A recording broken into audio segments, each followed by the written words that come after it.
Chapter 7 permutation and combination. तो देखिए permutation and combination को स्टार्ट करने से पहले जो हमारा सबसे पहला हमारा टॉपिक आता है वो आता है फंडामेंटल प्रिंसिपल ऑफ काउंटिंग।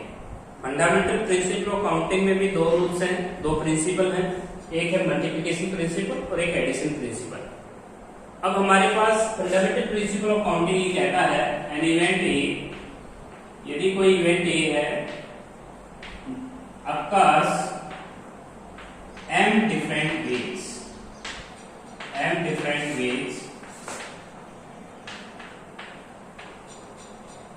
यदि कोई कार्य वर्क है, एक वर्क है, एक कोई काम है, कोई उसके काम करने कार्य करने के तरीके मान लो f डिफरेंट वेज हैं, and another event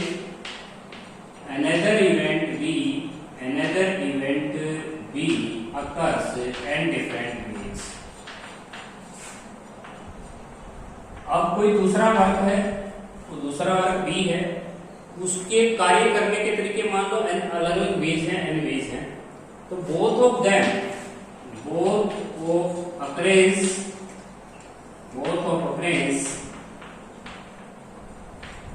a and b, देखिए कंजक्शन में क्या लगा रहा a and b, तो हमारे पास उसके बेज हो जाएंगे 5m मल्टीप्लाई n बेज। यदि हमारी कंजक्शन एंड वर्ड है तो हम उसको बोलते हैं मल्टीप्लिकेशन प्रिंसिपल। अगर यहाँ a और b कह दे तो हम बोलेंगे एडिशन प्रिंसिपल। तो कंजक्शन का डिफरेंट देखिए, कंजक्शन का मीनिंग देखिए a एंड b, तो हमारे पास मल्टीप्लिकेशन प्रिंसिपल हो जाता है, a और b तो एडिशन प्रिंसिपल हो जाता है। अब एंड वर्ड को ध्यान से समझने का एक एग्जांपल देखिएगा। मान लीजिए बच्चों आपके पास टू पैंट्स हैं P1 P2 और हमारे पास टू पैंट है और 3 शर्ट है, मींस S1 S2 S3। हमारे पास 2 पैंट हैं और 3 शर्ट है। यदि हमसे ये कहता है कि पैंट एंड शर्ट कंजक्शन देखिए ध्यान से सुनिएगा, and word pant and shirt how many ways we can wear, तो हम कितने तरीके से पहन सकते हैं पैंट एंड शर्ट को दोनों। तो हमारे वेज हो जाएंगे मल्टीप्लिकेशन रूल से 2 × 3, तो हमारे वेज हो जाएंगे 6। वो 6 वेज कौन कौन से होंगे उनको हम कह सकते हैं P1 S1, P1 pant, P1 के साथ हम S1 शर्ट पहन सकते हैं, P1 S2 कह सकते हैं, P1 S3 पहन सकते हैं, P2 S1 कह सकते हैं, P2 S2 कह सकते हैं, P2 S3 कह सकते हैं। तो 6 वेज हो जाएंगे। यदि हमसे कोई ये कहे कि ये पैंट और शर्ट कितने तरीके से पहना जा सकता है, तो ये पैंट और शर्ट कंजक्शन में और वर्ड यूज करता है, तो इसका मीनिंग क्या होगा? इसका आंसर हो जाएगा 2 + 3 5 हो जाएगा, एडिशन रूल हो जाएगा। देखिए पैंट एंड शर्ट कहता है तो दोनों पहनना जरूरी है। पैंट या शर्ट कहता है तो पैंट पहन लीजिए आपका कार्य पूरा माना जाएगा, या शर्ट पहन लीजिए आपका कार्य तब भी पूरा माना जाएगा। पैंट और शर्ट और वर्ड अगर लगाता है तो इसमें से कोई एक कार्य अगर आपका पूरा हो जाता है तो कार्य पूरा मानेंगे। तो ये है pant and shirt, and word use करता है तो दोनों कार्य होने जरूरी है। तो हम यहाँ पे इवेंट ए है, उसके कार्य करने के तरीके 2 हैं, दूसरा इवेंट बी है, उसके कार्य करने के तरीके 3 हैं। तो इन दोनों की मल्टीप्लिकेशन रूल से FPC fundamental principle of counting में 2 रूल्स हैं। अब कुछ क्वेश्चन कर लेते हैं इन्हीं रूल के ऊपर। देखिए हमारा जो फर्स्ट क्वेश्चन है वो ये कहता है, फर्स्ट क्वेश्चन है there are 6 seats, different seats, there are 6 different seats हैं हमारे पास, या चेयर कह सकते हैं, सीट्स कहते हैं। तो सीट्स के हम पोजिशन में बना लेते हैं 1 2 3 4 5 6। We can to say that there are 6 vacant seats. Now we have to first passenger can be seated, first passenger के पास first passenger can be seated up, number of ways, तो number of ways बनता है first passenger के पास वो हो जाएगा 6 veg, second के पास हो जाएगा 5 वेज और थर्ड के पास हो जाएगी 4 वेज। क्योंकि हमारे पास थर्ड पैसेंजर सेकंड पैसेंजर के पास चॉइसेस 1 1 लेस होती जाएंगी। अगर हम फर्स्ट पैसेंजर को सीटिंग कराते हैं तो उसके पास 6 चॉइस है और सेकंड पैसेंजर के पास 5, थर्ड पैसेंजर के पास 4। तो एफपीसी क्या कहती है? Fundamental principle of accounting. ये वर्क और ये वर्क और ये वर्क, तीनों वर्क पूरा तभी माना जाएगा जब हम इनकी मल्टीप्लाई करेंगे। 6 × 5 × 4, ये हो जाएगा आपके पास 120 वीक्स। तो ये जो 3 पैसेंजर हैं वो इन 6 डिफरेंट सीट के ऊपर 120 वीक्स से सीटिंग कर सकते हैं। Now question number 2, John goes to abroad. John विदेश जाना चाहता है, उसके जाने के लिए 6 सीट हैं, डिफरेंट सीट हैं और 4 एयरलाइन सेलेक्ट करने के लिए। Question number 2, number of ways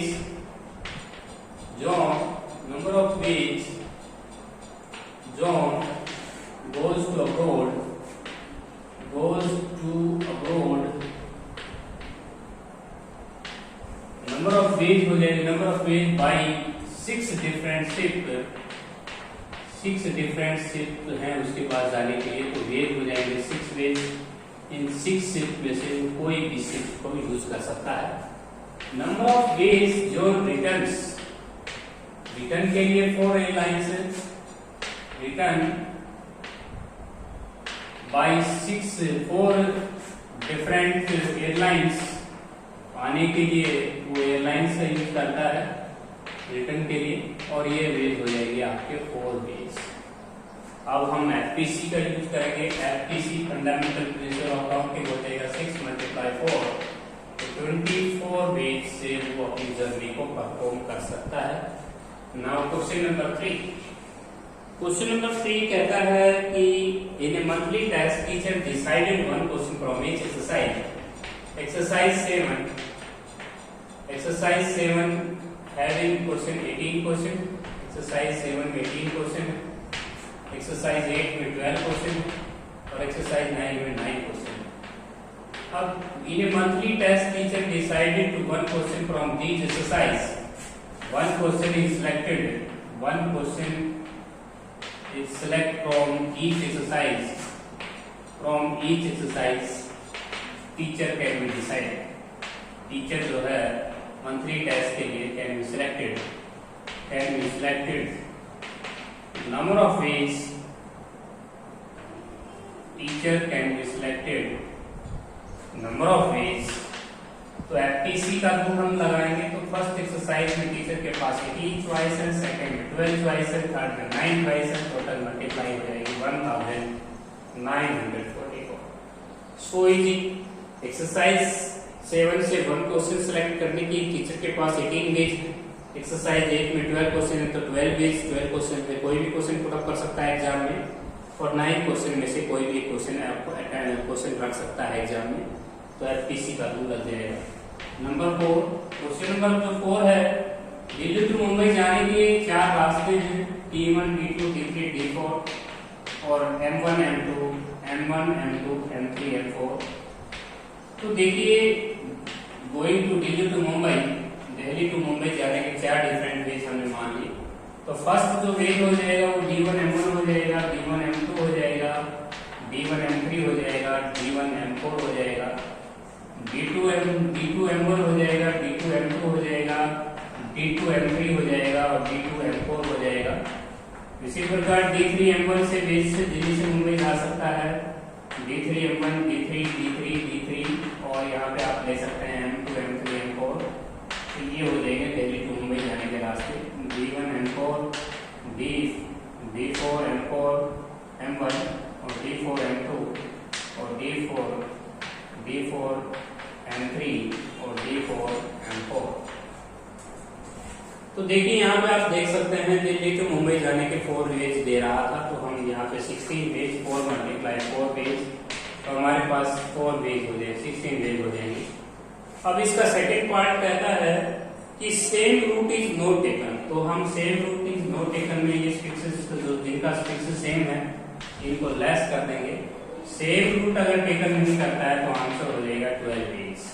यदि इसमें 2 पार्ट्स हैं, फर्स्ट पार्ट का आंसर 16 आएगा, सेकंड पार्ट का आंसर 12 आएगा, क्योंकि सेकंड पार्ट में लिखता है same route is not taken. Same route is not taken means these fixes are equal then we less out of 16 ways, less 4, तो आंसर goes to 12 ways.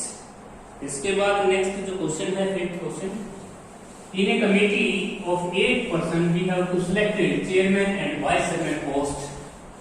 तो बड़ा easy question है. देखिए इन ए कमेटी 8 पर्सन की committee है. Now 5th chapter. Now chairman can be selected. Chairman post can be selected. तो chairman की जो पोस्ट है वो हमारे देखनी है. Chairman post can be selected out of 8 person में से कोई भी पर्सन को हम अगर चेयरमैन चुन लें तो उसके बेस है 8 बेस. अब क्वेश्चन के अंदर लिखता है 1 पोजीशन होल्ड बाय 1 पर्सन. एक पद पे सिर्फ एक ही आदमी रह सकता है. Vice chairman post can be selected out of 7 person में से कहना होगा आपको. आप 7 पर्सन में से हम किसी को भी वाइस चेयरमैन का पद दे सकते हैं. Because question is also written. Question में लिख रखा है कि 1 person can not hold more than 1 position. तो बाई एफटीसी हम यूज करें 8 मल्टीप्लाई 7 तो हमारा 2 हो जाएगा, 56 वेज हो जाएगा. नाउ 6th क्वेश्चन में लिखता है कि क्लास 12th में section A containing 40 student. Section A 40 student का है, सेक्शन बी 40 स्टूडेंट का, section C 40 student, section D 40 student का है. Out of these student one student is chosen. हमें एक स्टूडेंट को चूज करना है 40 बच्चों में से. तो उसके लिए टीचर क्या रखता है, 40 बेस ही रखता है.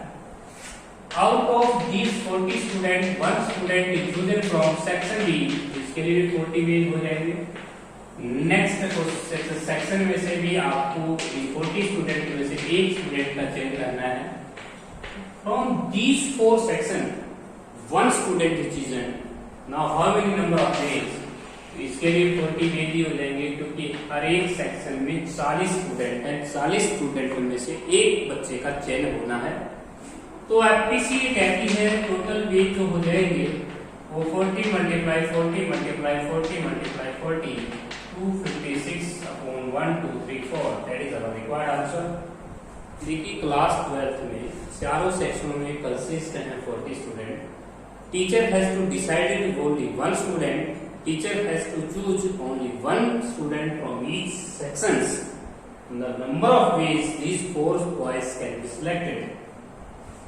Next जो क्वेश्चन है 7th क्वेश्चन. देखिए जो आपका 7th क्वेश्चन है उसमें आपको टीम्स दी गई है. टीम ए कंसिस्ट. क्वेश्चन 7 है team A consist 6 boys and 4 girls.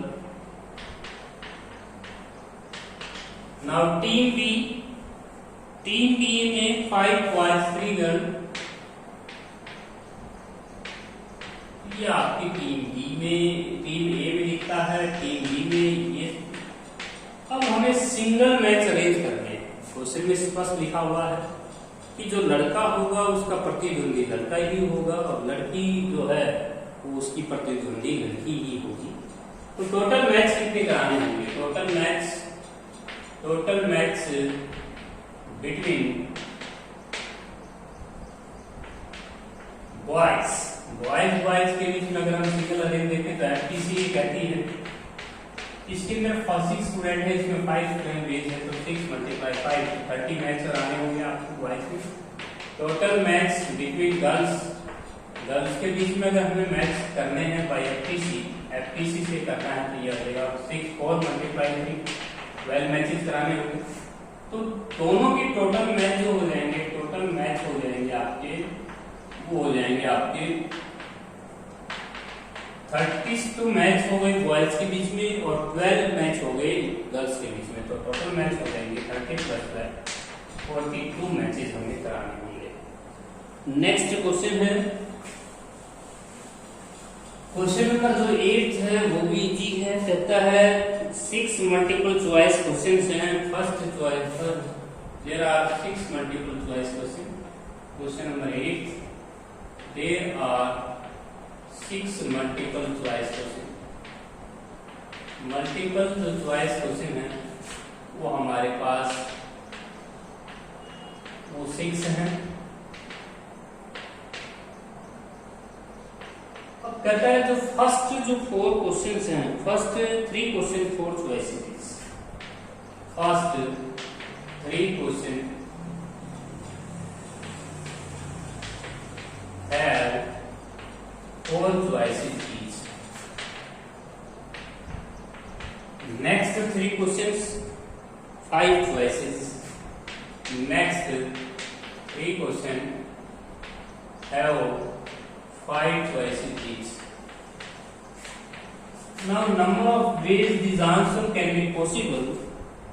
The next 3 question, number of ways, how many sequences of number of ways, sequence of answer is possible by FPC. तो FPC में देखिए इनके answer की जो sequence है वो कितनी पॉसिबल है। तो हम 4 multiply 4 multiply 4 multiply 5 multiply 5 multiply 5, यदि हम इनकी सभी की मल्टीप्लाई करेंगे तो 8000 हो जाएगा। That is our required answer. देखिए पहले क्वेश्चन की 4 चॉइसेस हैं आंसर्स की, तो हम उनको कितने वेज से, उसमें 4 ही वेज से रखते हैं। नेक्स्ट आंसर की क्वेश्चन की 4 ही चॉइसेस होंगी। नेक्स्ट जो क्वेश्चन है आपका 9th क्वेश्चन, हमें 100 और 1000 के बीच में कोई नंबर बनाना है, वो हर डिजिट डिस्टिंक्ट होना चाहिए। How many number between 100 and 1000 के बीच में हमें नंबर बनाना है। तो देखिए हम ये जानते हैं, क्वेश्चन नंबर हमारा 8 है, ये क्वेश्चन नंबर 9th है। 100 और 1000 के बीच में हम जानते हैं कि 3 डिजिट नंबर रहता है, तो 3 डिजिट नंबर है और हमें ऐसा नंबर बनाना है। How many number whose each digit is distinct, जो हर डिजिट जो है वो उसका डिस्टिंक्ट होना जरूरी है। तो हर डिजिट डिस्टिंक्ट होगा। देखिए यहाँ पे हम 100 प्लेस के ऊपर 0 फिलअप नहीं कर सकते। 100 प्लेस के ऊपर हम 100 प्लेस जो है 0 कैन नॉट होल्ड, 0 यहाँ पे नहीं रखा जा सकता, पुटअप किया जा सकता, बिकॉज 0 को हम नहीं रख सकते यहाँ पे, क्योंकि 0 रखने से नंबर 2 डिजिट में चला जाएगा। तो सबसे पहले हमें जानते हैं कि हर एक डिजिट डिस्टिंक्ट होना चाहिए। इसका मतलब ये है कि हमारी रिपीटेशन बिल्कुल अलाउड नहीं है। तो 100 place can be filled up, 100 place can be filled up. 100 जो प्लेस है उसको हम कितने तरीके से फिलअप कर पाएंगे। 100 place filled up, how many number of place is 9 ways, because the 0 is not, क्योंकि डिजिट हम इस्तेमाल में लाएंगे 0 1 2 3 4 5 6 7 8 9। तो हमारे पास टोटल डिजिट है 10। 0 हम भर नहीं सकते, तो 9 वेज से भरा जाएगा। उसके बाद आते हैं 10th प्लेस और उसके बाद यूनिट प्लेस। अब 10th प्लेस को हम कितने तरीके से भर पाएंगे। देखिए 10 नंबर है, 0 आप भर नहीं सकते, एक नंबर पहले से फिल हो गया, 9 वेज बच जाएंगे, यहाँ 0 भरा जा सकता है। नेक्स्ट प्लेस के ऊपर हमारा 8 वेज हो जाएगा, क्योंकि हम 2 नंबर ऑलरेडी फिलअप कर चुके हैं। हर डिजिट डिस्टिंक्ट होना चाहिए, अलग अलग होना चाहिए, रिपीटेशन अलाउड नहीं है। FPC से हम 3 डिजिट के नंबर ढूंढ पाए। 9 मल्टीप्लाई 9 मल्टीप्लाई 8 तो आएगा आपका 648। That is our required answer.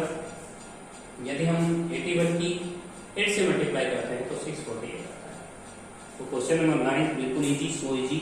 अब हम 3 डिजिट का नंबर बनाना चाहते हैं, तो 3 डिजिट का नंबर बनाना चाहते हैं इन्हीं की सहायता से, लेकिन इवन नंबर बनाना चाहते हैं। How many numbers whose, how many even number of 3 digits, even number of 3 digits।